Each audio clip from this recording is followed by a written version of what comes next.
Some countries welcome New Year with spectacular fireworks and drone shows. In France, however, a special class of people welcome it by burning cars. This special class of people is none other than Muslim immigrants from Africa and Arab nations. For decades, they have been burning cars on New Year belonging to so called infidels. Hi and welcome, you're watching India's World. We discuss geopolitics here. Subscribe to our channel and press the bell icon for more interesting videos. Well, it looks like Islamists have taken over Europe. In France, these Islamists torch cars to celebrate New Year and then instigate riots to mourn the loss of an Islamic nation against France in football.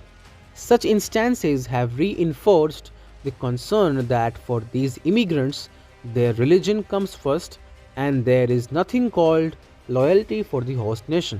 But now Sweden has shown the world how to deal with these Islamists.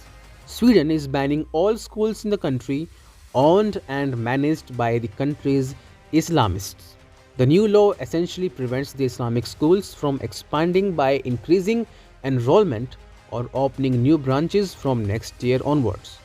This law comes after recommendations by Sweden's domestic security agency, which warned that these schools might have a link with extremists and hardliners, with some even having former ISIS fighters as teaching staff.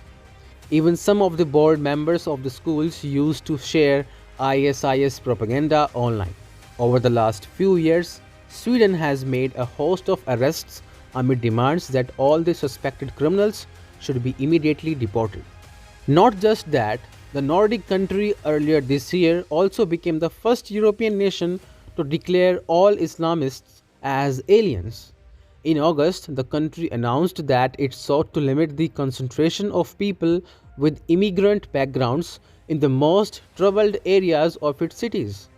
The country is on the way to bringing this ruling that no housing development in the country should have more than 30% of the population with a non-Western background by 2030. This is not the first time that Sweden's politics have been centered around Muslims and immigrants. Ulf Kristersson, leader of the right-wing party, the Moderates, in May last year said, "The moderates want to deport foreign citizens who have a connection to criminal gangs before they commit a crime in the country." Ulf Kristersson said, "Those who live in gang criminal environments are a threat to Swedish security. It is not a right to be in Sweden in general if you are not a Swedish citizen." But you may ask, why is Sweden so tough on these Islamists? Well, it has learned its lesson the hard way.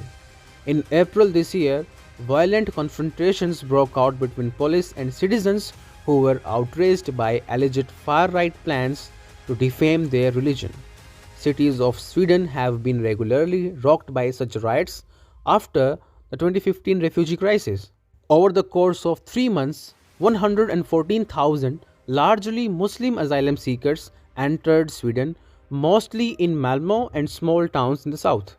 This is a lesson for France and all other European nations who now host a large number of African and Arab immigrants.